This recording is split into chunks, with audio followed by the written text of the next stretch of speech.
오늘 이제 제목은 합심인데, 여러분 그 줄달리기를 혹시 해보셨습니까, 여러분? 사실 우리가 초등학교 때 얼마 운동회 때 줄달리기를 많이 합니까? 그러면 그 양편의 숫자를 맞추고 또한 이 숫자들이 맞는데 중요한 것은 팀워크가 맞아야 되는 것입니다. 그러니까 숫자가 아무리 양쪽 다 맞지만 숫자를 맞춘데 힘의 균형에 따라 이 줄달리기가 기울어지고 또 당겨지고 하는 것을 볼 수 있습니다. 근데 여러분 줄달리기를 하다가 앞에 여러분들이 혹시 줄달리기를 한다면 그 앞에 있는 사람이 줄달리기 할 때 당기지 않고 가만 잡고만 있으면 여러분 어떻게 할 것 같습니까? 상대방은 계속 끌어당기는데 내 앞에 있는 사람이 줄을 당겨야 되는데 당기지 않고 계속 잡고만 있다면 여러분 어떻게 해야 되죠? 힘을 더 쓰라든지 옛날에 저희 초등학교 때는 욕을 얻어먹었습니다. 여기서 뭐 설교 시간에 욕을 할 수 없는 것이고 무슨 뭐 이렇게 해가면서 안 당기냐고 와 이렇게 이야기합니다. 거기에서 이렇게 당기는 중에 여기서 너가 안 당기고 있어. 그래 나는 너의 인격을 존중해. 그래 너의 의견을 존중해. 너가 하고 싶은 대로 해. 이렇게 이야기하는 사람은 없을 것입니다. 왜냐하면 여기 적어도 이 기준점에서 오른쪽 이쪽까지는 한 팀의 일원이고 한 마음을 가지고 담겨야 될 의무들이 있기 때문에 그렇습니다.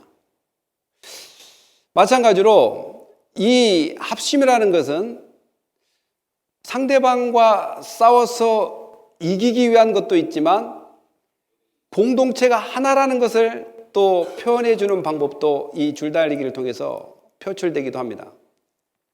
사랑하는 성도 여러분, 오늘 예수 그리스도께서 18장을 통해서 이야기했던 것이 있습니다. 누가 큰 자인가? 누가 큰 자인가? 정말 큰 자는 예수 그리스도를 의지하는 자가 큰 자고 자기를 낮추는 자가 큰 자라고 이야기했습니다. 곧 섬기는 자가 큰 자라고 이야기했습니다. 그리고 예수님이 그 이야기만 하고 끝나는 것이 아니라 18장 6절에서는 실족시키지 마라고 이야기합니다. 형제를 실족시키지 마라. 그러니까 이 18장 전체가 교회 형제에게 일어나는 일을 좀 이야기한다고 이야기했습니다. 형제를 실족시키지 마라. 만약에 실족을 시키면 너가 목에다가 연자맷돌을 메고 바다 깊숙이 빠져 죽는 것이 나으리라 라고 이야기합니다. 그러니까 교회에 있어서 어떻게 낮은 자가 되어야 되는가, 곧 어떻게 큰 자가 되는 건가를 가르쳐 준 것뿐만 아니라 교회에서도 서로가 서로를 실족시키는 인물이 아니라 서로 인커리지해서 예수 그리스도의 사명을 감당해야 될 것이 바로 교회입니다. 그러기 위해서는 늘 한 마음 한 뜻 한 방향을 지향해야 됩니다. 그것이 바로 예수 그리스도를 통한 한 방향, 예수 그리스도의 가르침을 통한 한 마음, 이런 마음을 품어야 됩니다. 마치 자기 편이 합심하여 적의 세력으로부터 상대방의 세력으로부터 이겨내야 되듯이, 그러면서 예수님께서 실족만 이야기하는 것이 아니라 손과 발이 있다면 18장 8절에는 그렇게 기록하죠. 손과 발이 죄를 범한다면 차라리 그걸 잘라버리고 영생을 얻는 것이 낫다라고 이야기합니다. 그러니까 세 번째 예수님께서 강조했던 것이 뭐냐면 개인의 죄 문제. 개인의 죄 문제가 얼마나 중요한지, 심지어는 반어법으로 손과 발을 잘라도 해결되지 않는 이 영생의 문제, 그거는 죄의 문제가 그 두 개로 손과 발을 자른다고 해서 되는 것이 아니라 예수 그리스도를 믿고 예수 그리스도의 가르침에 순종하며 따라가는 것이 바로 용생을 소유하는 것이라고 이 성도들에게 이야기할 뿐만 아니라 이제는 개인의 죄뿐만 아니라 형제가 죄를 지었을 때, 그러니까 우리가 앞에 이야기했다시피 18장 6절에서 이야기한 것처럼 실족시키지 말라고 했기 때문에 형제 자매에 대해서 더 이상 보고 그렇게 타치도 하지 말아야 되겠다. 형제 자매에 대해서 더 이상 어떠한 관심도 가지면 안 되겠다. 왜냐하면 내가 행해라 잘못 이야기해서 실족당할까 봐. 실족당하면 내가 연자맷돌을 메고 바다에 빠질 정도로 그런 엄한 벌이 따른다는 그러한 인식 속에 형제 자매에 대해서 조심해야 되겠다. 더 이상 건들면 안 되겠다라고 생각하지만 예수님께서 그렇게만 이야기하지 않으시고 이제 개인의 제 문제는 영생을 얻기 위해서 예수 그리스도의 문제를 더 가지고 나간다면, 예수 그리스도 앞에 더 가지고 나간다면 이제 형제의 죄도 어떻게 해야 되는가? 형제의 죄도 무시해서 안 된다.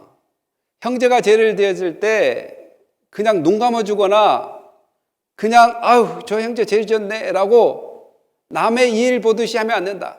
마찬가지로 같은 마음을 품어야 된다.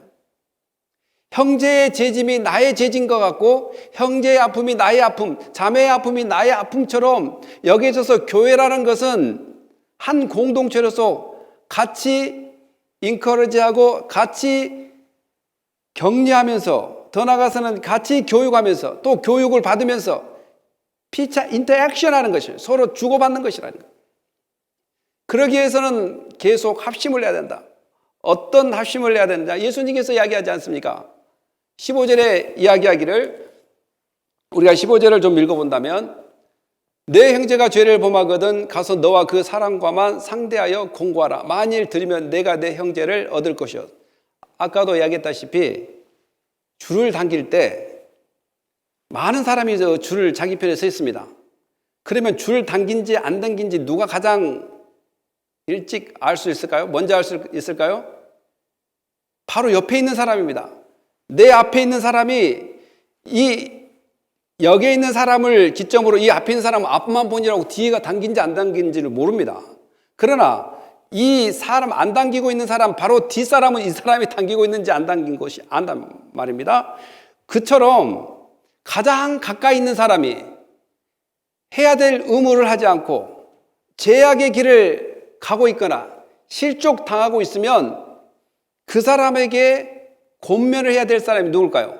앞만 보고 있는 사람은 볼 수가 없어서 당긴지 안 당긴지 모르지만 그 사실을 보고 있는 사람이 바로 그 앞 사람에게 줄을 당기라고 이야기한 것처럼 교회 안에서 죄를 짓고 실족당한 사람들을 향하여 그 사실을 알고 인지하고 또 그 사람과 관계되어 있는 사람이 바로 가서 격려를 해야 됩니다. 이제 물론 사실 15절과 20절 사이를 정말 저는 설교 준비를 정말 오래 했습니다. 몇 절 안 됐지만. 왜냐하면 여러 가지 의견들이 많다 보니까 그 의견들을 왜 그렇게 의견을 냈을까? 왜 이렇게 설교를 했을까? 이 주석가는 왜 이렇게 썼을까? 이런 것들을 다 살펴보고 또 원문에는 어떻게 나오는가? 그것도 다 원문을 왜 어떻게 이렇게 해석했을까? 뭐 이런 것까지 하다 보니까 시간이 너무 많이 갔는데 사실 내 형제가 죄를 범하거든. 여기 보면 일반 우리 공동체 안에서 어떤 형제, 여기서는 형제라고 해서 꼭 형제만 포함되지 않는 것을 여러분들 아시죠? 형제, 자매. 형제, 자매가 죄를 범했거든 가서 너와 그 사람과만 상대하여 가라고 이야기했을 때 영어 성경에는 또 그렇게 썼지 않습니다. 어떻게 써있냐면 If your brother sins against you, 어떤 형제가 너에게 죄를 지면, 그러니까 한국 트랜스레이션 달라요 안 달라요? 1번 다르다, 2번 안 다르다, 몇 번? 달라요.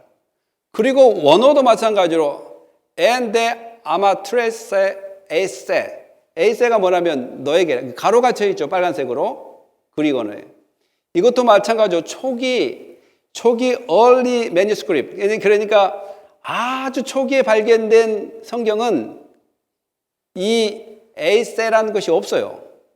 후기의 그 매뉴스크립트, 파편들, 후기의 카피본, 복사본들, 사본들은 에이세가 들어있단 말입니다. 그러니까 이것을 가로로 묶어놨어요, 가로를. 그래서 두 가지가 해석이 되는 거죠, 두 가지가. 아주 오래된 사본에는 없어요. 그래서 우리는 무엇을 더 진가로 봐줍니까? 오래된 걸 더 진가로 봅니다. 오래된 걸. 그러나 근래에 써있던 사본도 저 글을 넣는다고 해서 큰 문제 될 것이 없다라고 해서 가로를 해놓은 거단 말입니다. 그러다 보니까 내 형제가 죄를 범하였거든 그러면 정말 쉬워요, 설교하기가. 그런데 내 형제가 너에게 죄를 범하였거든, 영어도 그랬지 않습니까? 4개의 범을 했습니다. 여러분, 어떤 형제가 나한테 죄를 범하면 여러분 기분 상해서 가서 이야기해요, 안 해요? 예? 가서 이야기한 사람도 있는가 하면 이 사람이 기분 상한 사람이 그 사람한테 가기 전에 옆에 있는 사람한테 먼저 이야기하게 돼 있어, 대부분. 아니, 누가 나한테 죄를 짓는데, 나한테 사기를 쳤는데, 나의 것을 훔쳐갔는데, 나를 속였는데, 나 정말 화난다. 야, 이제 심지어는 이제 가장 가까운 사람 부인이면, 여보, 어떻게 하면 좋겠어? 이렇게 된단 말입니다. 고민하다가 그때 갈까 말까 하는 것이 우리의 지금 현 상황이란 말이죠. 그런데 너에게란 말이 빠지면 너의 형제가 죄를 범하거든. 죄를 범했어요. 그러면 가서 권면을 해야지. 쉬워요, 안 쉬워요? 쉽단 말입니다. 그래서 두 가지 의미가 있어서 이 설교하는 자들도 힘들고 또 공부하는 사람들도 힘들고. 그러나 두 가지 다 우리가 생각해 본다면 근본은 뭐냐면 죄를 짓고 실족한 사람들을 어떻게 할 것인가, 교회가.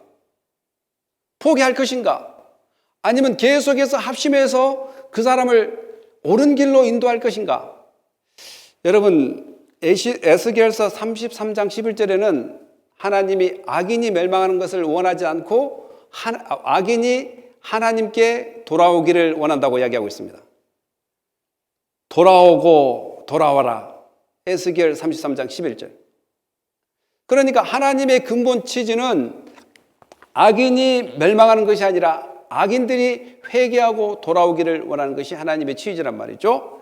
예수님도 마찬가지로 개인적으로 내게 죄를 졌든지 우리 공동체 안에 죄를 진 사람이 있다고 한다 할지라도 그것을 안 사람, 그것을 발견한 사람은 가서 그 사람에게 권면을 해야 됩니다. 여러분, 교회의 3대 표범이 있습니다. 모범이 있는데 또 목사의 3대 직이라고도 이야기하는데 첫째는 목사는 하나님 말씀을 선포해야 되고 성례를 인도해야 되고 하나는 뭐죠? 예, 맞습니다. 치리입니다. 치리를 해야 돼요. 근데 오늘날 치리가 많이 사라져 버렸어요. 치리가 이제 왜 사라졌고 치리를 해야 되고 또 치리를 안 하면 어떤 일이 있는가 이제 다다음 절에 나오는데 이제 그거에 대해서 거기서 나누고 마찬가지로 공고를 해야 됩니다. 공고를. 그런데 여기서 공고는 리뷰크 책망하는 것이 아니에요. 책망하는 것이 아니라 그 사람이 잘못을 일깨워 주는 것입니다. 모르는 것을 가르쳐 주는 거예요. 그러니까 영어로는 뭘로 표현해서 go and tell him. 가서 이야기해 줘라. 가서 리뷰크해라. 이렇게 이야기하지 않습니다. 가서 책망해라. 이렇게 하지 않아요. 치리의 원래 원칙은 하나님의 말씀에 벗어났다면 하나님의 말씀을 바로 알려주는 데 목적이 있습니다. 그리고 그 사람이 하나님의 말씀을 받아들이고 돌아오게 하는 데 목적이 있습니다. 그러니까 그 사람과만 상대하여 공고하라. 만일 들으면 내가 내 형제를 얻은 것이다 라고 이야기합니다. 너의 관계가 회복될 뿐만 아니라 또 실족당했다면 다시 교회 공동체로 들어와서 믿음의 생활을 할 수 있기 때문에 형제를 얻은 것이라는 걸 이야기합니다. 물론 교회가 가견적인 것이 있고 불가견적인 교회가 있습니다. 가견적인 교회는 눈에 보이는 교회라고 이야기하고 불가견적인 것은 눈에 보이지 않는 교회. 이 눈에 보이는 교회는 다 불완전합니다. 누가 여기에 앉아있지만 예수 믿는다고 하지만 누가 구원받는지 하나님과 어린 양만 아십니다. 그리고 여러분 스스로가 고백을 통해서 알 수 있습니다. 그러나 상대방이 저 사람 믿음이 좋네라고 구원받았다라고 이야기하기가 힘듭니다. 우리는 구원의 최종 심판자가 아니기 때문에 그렇습니다. 그냥 그 사람이 고백한 걸 보고 인정해 주는 것이지 확신을 갖는 것은 아닙니다. 누가 확신해 주시냐? 하나님만 확신해 주십니다. 그래서 저희들이 이런 말을 많이 우리가 좀 조심하자라고 한 말이 뭐냐? 천국 환송 예배. 천국 환송 예배. 아니, 이 사람이 천국 갔는지 지옥 갔는지 본인이 어떻게 알아서 환송을 한다는 거예요, 천국에. 천국은 하나님만을 아신다는 거예요.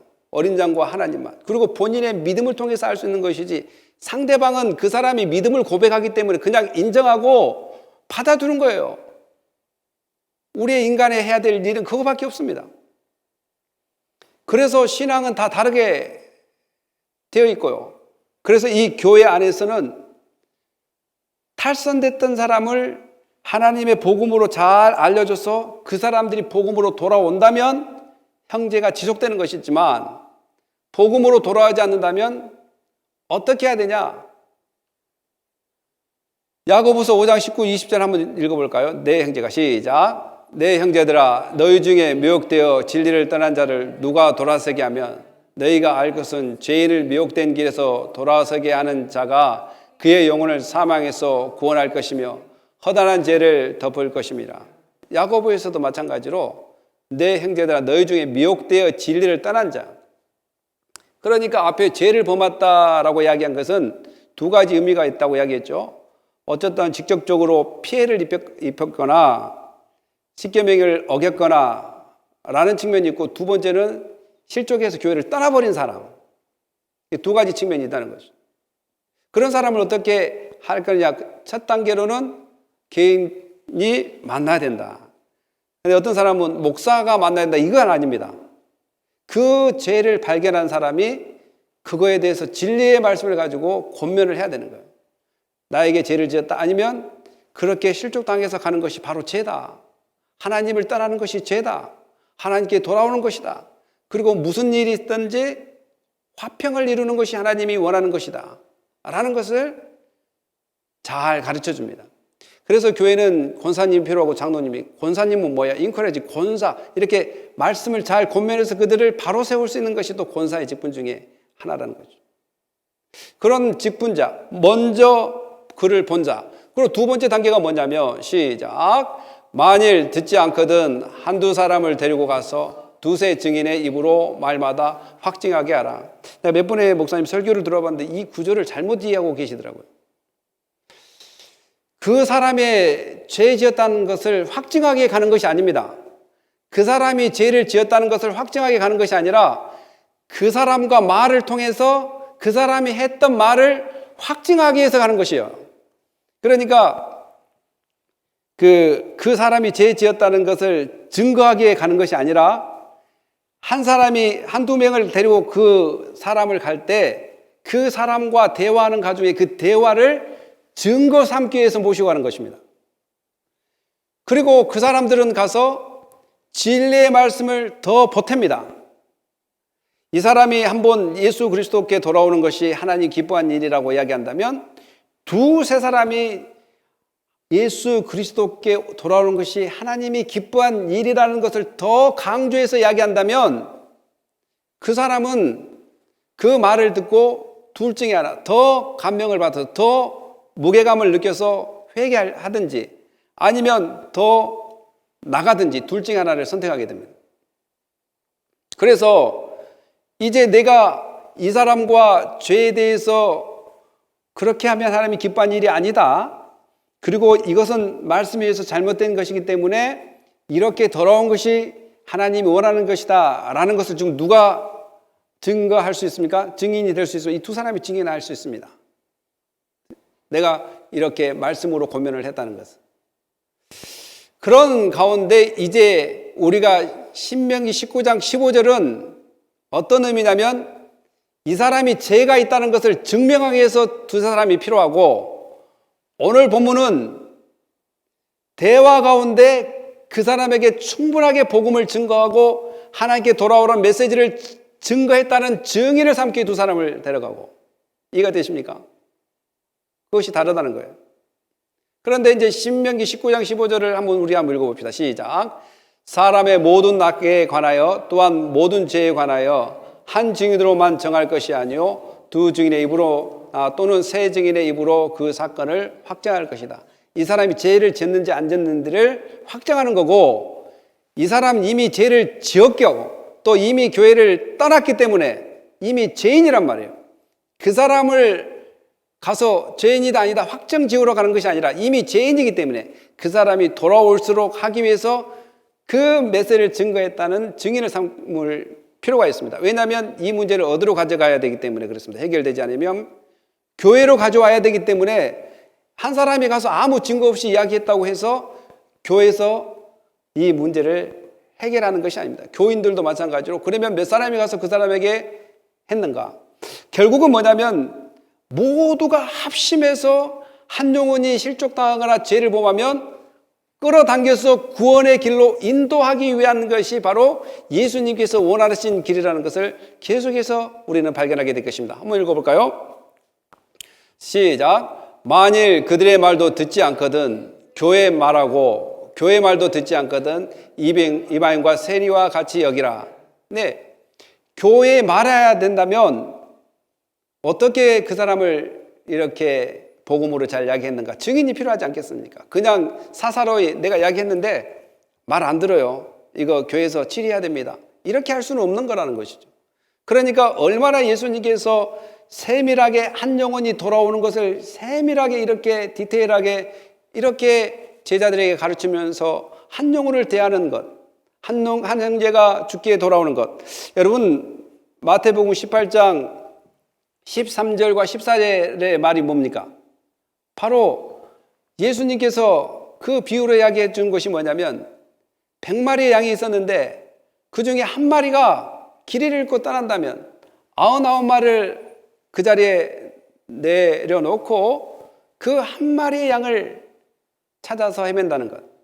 그리고 예수님의 마음은 소자 한 사람, 작은 자 한 사람이라도 잃어버리는 것을 원치 않고 그들이 하나님께 돌아오고 예수님 그리스도께 품으로 돌아오는 것을 원하신다고 이야기했습니다. 그런 정신이라면 교회의 모든 구성원들은 한 영혼이 실족당해서 넘어지거나 죄로 인해서 주님을 따른다면 이렇게 합심해요. 1대1로 가고 1대3으로 가고 또 전교인이 가서 그 영혼을 위해서 기도하고 전교인은 갈 수가 없겠죠. 한꺼번에. 그러나 만나는 사람마다 그 영혼을 위해서 권면하고 또 기도하는 그러한 일을 통해서 그 영혼이 돌아오게 하는데 목적이 있다는 것을 우리는 기억해야 될 수 믿습니다. 우리 디모데전서 5장 19, 20절 읽어봅시다. 시작. 장로에 대한 고발은 두 생인 증인이 없으면 받지 말 것이요 번제한 자들은 모든 사람 앞에서 꾸짖어 나머지 사람들도 두렵게 하라. 네, 장로들도 외가 아니다. 목사들도 외가 아니다는 거예요. 목사들도 이제 여기서 증인은 죄가 지었다는 증인을 이야기하는 거예요. 죄를 발견하고 죄를 확실히 지었다는 증인이 3명 이상 있으면 목사들도 죄를 지었으면 어떻게 해요? 바로 범죄한 자들은 모든 사람들 앞에 꾸짖어야 된다는 거예요. 어떻게 하지 않을 때? 회개하지 않을 때. 회개하지 않을 때. 권면을 했는데도 자기 죄를 인정하지 않고 회개하지 않는다면 꾸짖어야 됩니다. 사실 모든 하나님의 메시지는 두 가지 측면이 있습니다. 어떠한 것을 꾸짖거나 어떠한 것을 권면할 때 첫째 그 사람이 돌아오는 데 목적이 있고 두 번째 목적은 그 꾸짖음을 통해서 앞으로 발생될 죄에 대해서 미리 경계하고 방지하는 데 문제가 있습니다. 그러니까 이러한 교회의 치리가 잘 이루어지면 그 사람이 말씀으로 돌아오는 그 베네핏이 있는가 하면 더 나아가서 앞으로 여러 회중들이 또 그와 같은 죄를 짓게 될 때 나는 짓지 않아야 되겠다. 이런 길에서는 회개해야 되겠다. 이런 것들을 경계하기 위해서 교회는 치리가 필요하다라는 것입니다.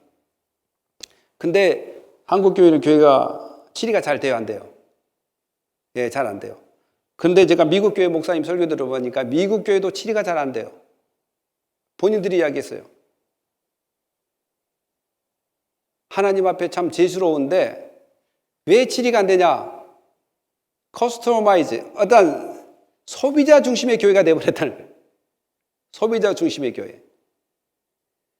그러니까 하나님 말씀에 의해서 선포되어지고 하나님 말씀에 의해서 교회가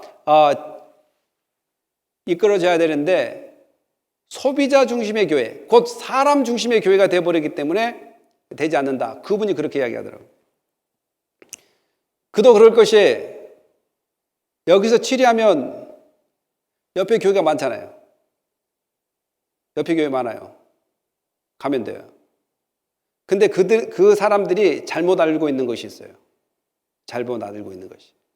가면 된다. 이것으로 끝나면 좋겠지만 그것으로 끝난 것이 아니에요. 진짜 말씀을 보면 알겠지만 여러분 이렇게 교회가 합심해서 그 한 영혼을 위해서 기도하고 돌아오기를 간절히 바라는 지금 이 프로세싱은 바로바로 연결된 것이 아닙니다. 한 사람이 가서 막 기도하고 영혼을 사랑하는 마음으로 가고 또 두세 사람이 가서 영혼을 사랑하는 마음으로 말씀을 증거하고 돌아올수록 이렇게 바라고 또 전 교인이 그 영혼을 위해서 기도하고 돌아오기를 간절히 바라는 이 프로세싱 기간이 있는 겁니다. 이런 가운데 그래도 회개하지 않고 한다면 이방인과 세리처럼 여겨버려라.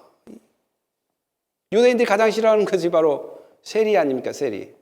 자기 나라 돈을 로마를 위해서 세금을 걷어다 이게 징수하는 이런 사람. 이방인들 혐오하는 그 발언. 이방인과 세리는 아주 유대인들이 가장 폄하하고 또한 평가절하하는 그런 사람들에게처럼 되어버리라. 곧 너희 형제 자매가 아니라는 것. 여러분 우리가 사랑이라는 것을 너무 이해를 잘못하고 있을 때가 상당히 많습니다. 사랑, 그것은 제2의 생명, 그 무엇과도 바꿀 수 없는 것. 그것은 남녀 간의 사랑이 있었을 때 이야기할 수 있는 사랑입니다. 그러나 하나님의 사랑은 아가페적 사랑이라고 이야기하지만 아가페적 사랑 안에는 뭐가 포함되어 있냐면 공의와 자비가 포함되어 있습니다. 하나님 사랑은 공의와 자비가 포함된 사랑입니다. 성경을 처음부터 끝까지 보면 하나님 무한하게 자비만 베풀지 않습니까? 하지 않습니다. 또 하나님은 무한하게 공의만 내세워서 사람을 다 죽이지 않습니다.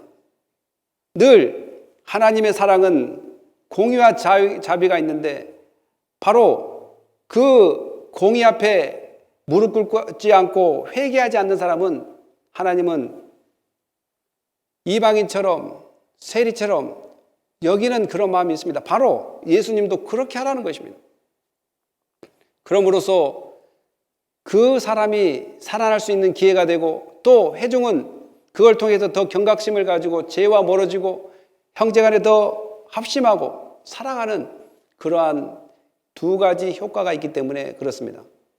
사랑하는 성도 여러분, 우리가 더 나가보면 세 번째 이제 우리가 한번 읽어봅시다. 시작. 진실로 너에게 이르노니 무엇이든지 너희가 땅에서 매면 하늘에서 매일 것이요 무엇이든지 땅에서 풀면 하늘에서도 풀리리라. 진실로 다시 너희에게 이르노니 너희 중에 두 사람이 땅에서 합심하여 무엇이든지 구하면 하늘에 계신 내 아버지께서 그들을 위하여 이루게 하시리라. 여기서 이제 하늘에서 매면 땅에서도 매일 것이고 땅에서 풀리면 하늘에서 풀린다. 이것이 이제 어디에서 나옵니까? 네, 마태복음 16장 19절에도 나옵니다. 이제 그것은 제너럴하게 예수 그리스도를 믿는 사람들이 예수를 받게 되면 하늘에도 풀리고 예수 그리스도를 믿지 않으면 하늘에도 매인바 된다는 그런 의미라면 여기는 어떤 의미예요? 여기는 형제들이 회개하지 않을 때 그들이 매이고 풀린다는 그런 의미입니다. 아까 제가 이야기했습니다. 교회에서 잘못했다고 찾아와서 복음의 진리를 바로 가르쳐주고 이렇게 해서 돌아와라고 이야기할 때 나는 다른 교회 가면 된다라고 이야기하는 것이 말이 안 맞는 것이 바로 여기에 있는 것입니다. 진실로 너희에게 이르노니 무엇이든지 이거 지금 누가 이야기하는 것입니까? 예수님이 이야기하는 것입니다. 하나님 대신 예수님께서 이야기하는 것이 약속의 말씀이에요. 진실로 너희에게 이르노니 무엇이든지 너희가 땅에서 매면 내가 여기서 매였으니까 다른 교회에서 풀면 되지 이것이 아닙니다. 제가 전도사 시절 때 막 무등산 기도원에 가서 기도도 하고 또 하나님의 은혜를 많이 받고 또한 우리 동역자들과 어떤 집에 신방도 같이 가게 되고 그런데 갑자기 이제 그 집에서 같이 동역자들이 그때 신학교 동기들이 같이 그 집에 찾아가서 기도를 하게 된 적이 있습니다. 저를 이제 대표 기도를 시켜서 기도를 막 하는데 막 기도가 줄줄줄 막 나오더라고요. 나오는데 막 슬픔이 나오더라고요. 슬퍼. 막 그 집을 위해서 기도하는데 슬픔이 나오는. 그래서 내가 막 한참 울었어요. 기도하다가 동료 전사님들이 다 놀랬죠. 왜 그러냐. 그래서 내가 조용히 이제 그 신방간 그 집사님을 만났어요. 집사님, 제가 막 기도를 한 건데 너무 슬픔이 막 찾아오고 이렇게 좀 불편한 마음이 좀 들었다고. 혹시 하나님 앞에 어떤 죄진 것들이 좀 크게 된 것이 있느냐, 이제 이런 것들을 좀 물어보게 됐어요. 제가 그때 기도를 하다 보니까 너무 마음이 좀 슬퍼가지고. 그런데 이제 그 집사님이 이야기를 하시더라고요. 제가 저희 교회 목사님을 쫓아낼 때 선봉장에 있어서 교회 목사님을 이렇게 제가 쫓아내서 지금 저희 교회가 지금 목회자가 없습니다. 근데 저는 그것이 잘했다고 생각하는데 모르겠습니다. 그 이야기를 하더라고요. 그러면서 이제 저는 그랬죠. 그분이 진리를 잘못 가르쳐서 그런 거냐, 아니면 무엇 때문에 그렇게 쫓아내는데 선봉장이 됐냐라고 물어보니까 사소한 일로 그렇게 됐다고 이야기하더라고요. 사소한 일로. 그래서 저는 사소한 일로 그랬으면 그 집사님 가서 목사님하고 좀 화해하는 거 어떠세요? 비록 쫓겨났지만 그게 좋습니다. 매했던 걸 푸는 것이 좋습니다. 근데 안 한다 그러더라고요. 그래서 저는 그 다음으로 아무 연락도 안 했죠. 그런데 소식이 들으니까 본인의 가족의 자녀들이 시집을 가는데 다 이혼을 당하고 또 그 집안에 정말 힘든 상황이 계속 찾아온 거예요. 근데 제가 이 이야기를 하는 것은 제 하나의 그 경험담이니까 또 너무 다 제너럴하게 대입시키지 마세요. 제가 이야기하려고 하는 것은 뭐냐면,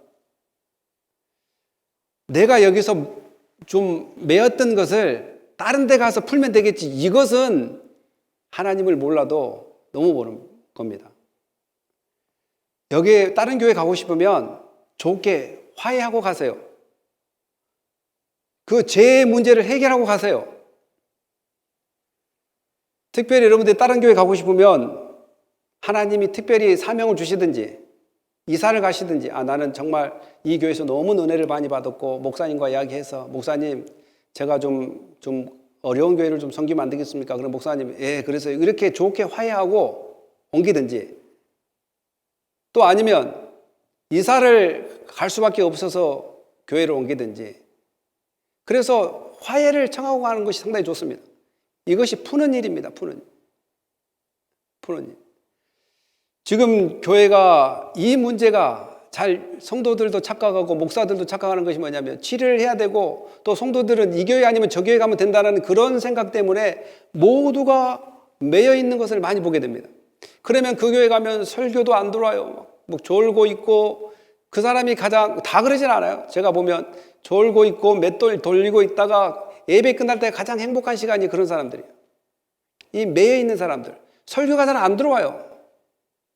설교가. 아니, 저분은 배웠다는 분인데 저렇게 설교 시간에 딴짓거리를 할 수 있는가? 보여요, 이게 설교를 하다 보면. 그래서 뭐든지 푸는 것이 좋습니다. 누가 보고 계시기 때문이냐면, 하나님이 그 모습을 보고 계시기 때문에 그렇습니다. 사람들하고는 그렇게 할 수 있어서 사람들은 속일 수 있으나 하나님은 속일 수 없습니다. 하나님께서 다 우리가 다른 교회 간다고 하나님이 그 모습 안 보고 계십니까? 그 죄악을 안 기억하고 계십니까? 회개하지 않는 이상 계속 기억하고 계십니다. 그리고 더 나아가서는 기독교인들 중에 하나가 뭐냐면, 그냥 내가 죄를 형제에게 이렇게 아픔을 주고 하나님 잘못했습니다 라고 하면 끝난 줄도 알고 있는데, 오늘 뭡니까? 가서 화해를 청해야 됩니다. 비록 상황과 처지가 안 돼서 너무 멀어서 그럴 수 있겠지만 화해를 청해야 됩니다. 제가 어느 날 하나님 말씀을 읽으면서 맺었던 것을 풀고 화합하는 것이 하나님이 원하는 일이라는 것을 생각했을 때, 제가 이 신학교 들어갈 때 저희 교회에서 저에게 이야기를 했어요. 여수에서 이제 제가 교회 생활을 했는데 목사님께서 저를 학비를 다 대준다 그러는 거예요. 신학교를. 저는 이제 은행에서 근무를 하게 됐는데, 그래서 저는 이제 은행에서 퇴직금 타고 뭐 했던 것을 전부 교회 건축 공무로 바쳤어요. 왜냐하면 교회에서 신학교 다닐 때 학비만 대주면 뭐 다 되겠더라고요. 그래서 다 바치고 그때 한 2천만 원 정도 되는 돈을 이제 바쳤죠.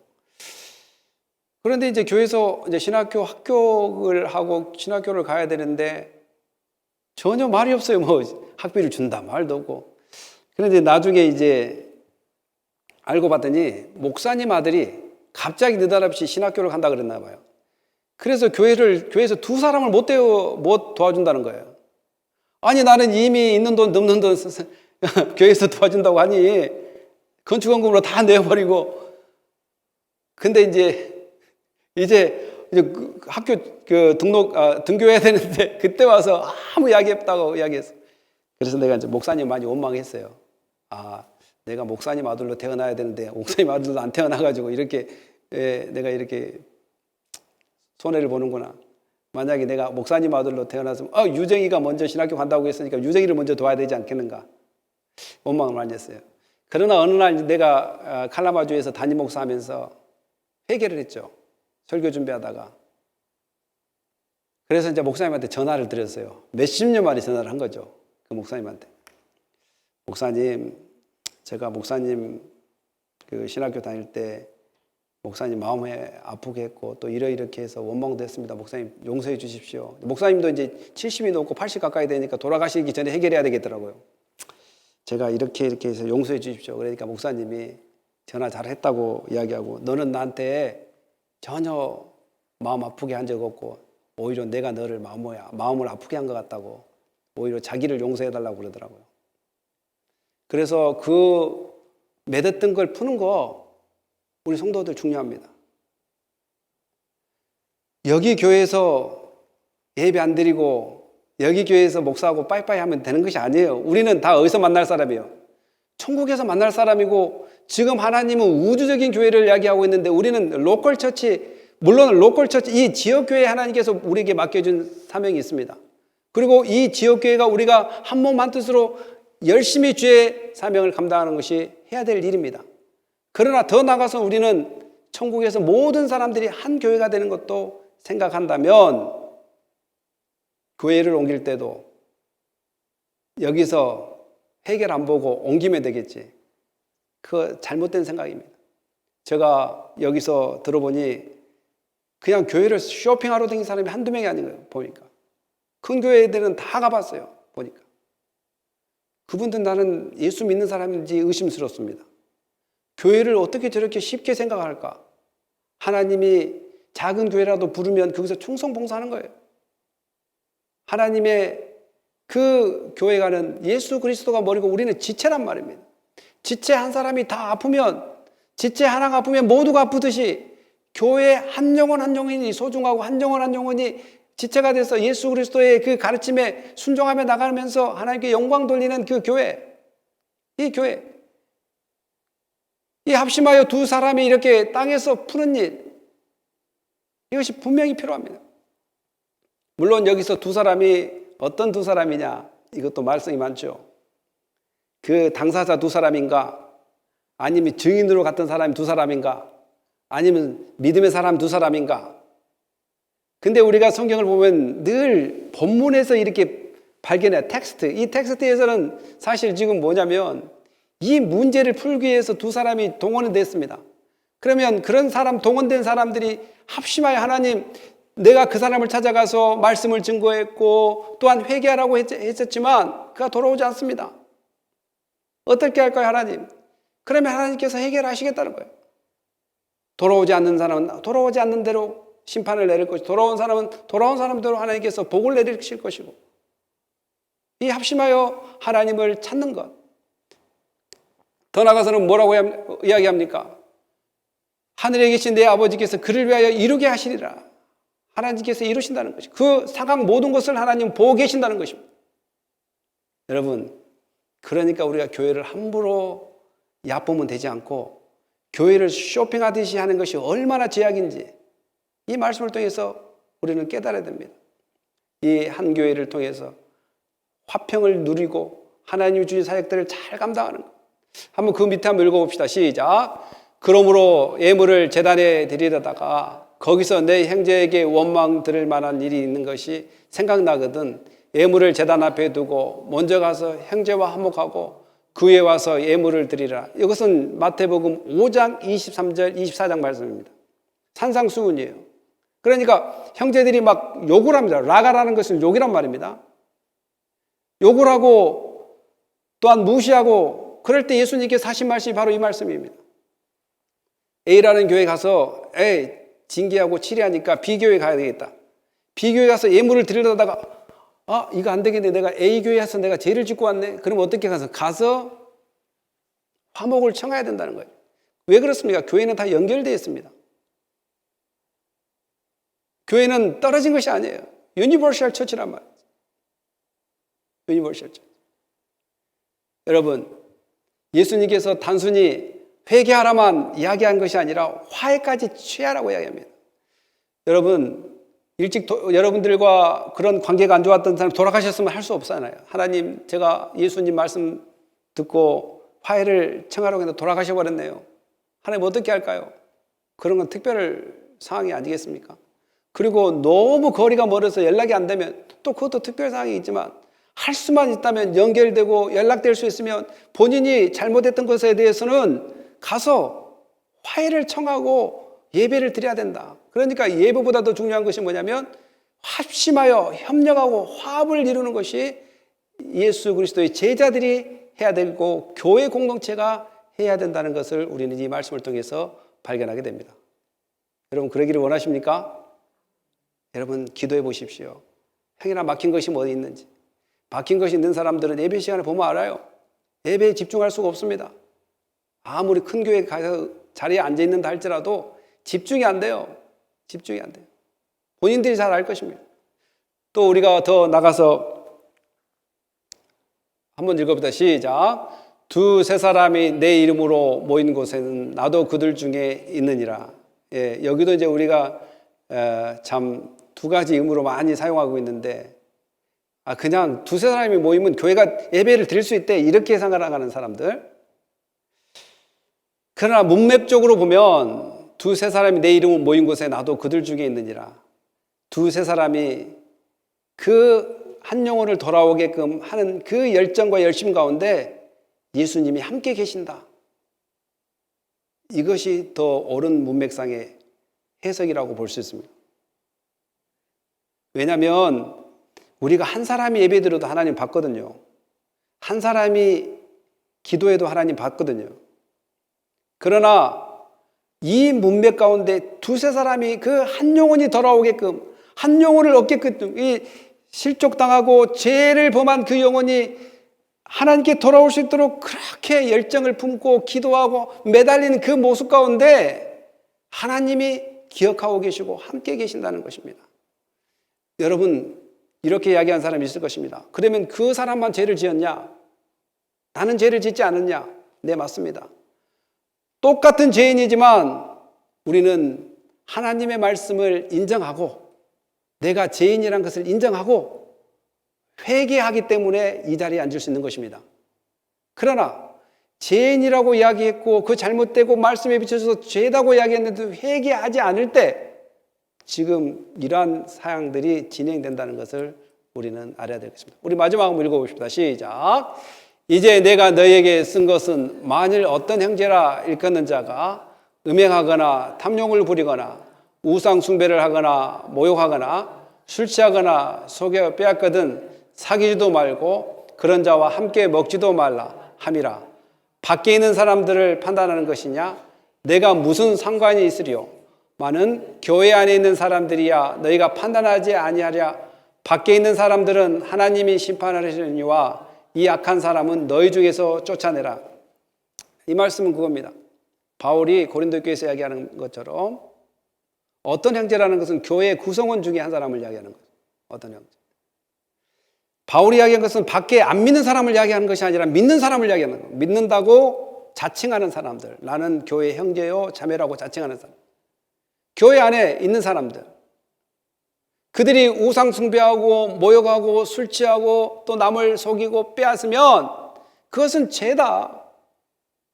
분명히 교회에서는 그것들을 바로 권면해야 된다는 거예요. 권면해서 그 사람이 말씀으로 바로 설 수 있도록 도와야 된다.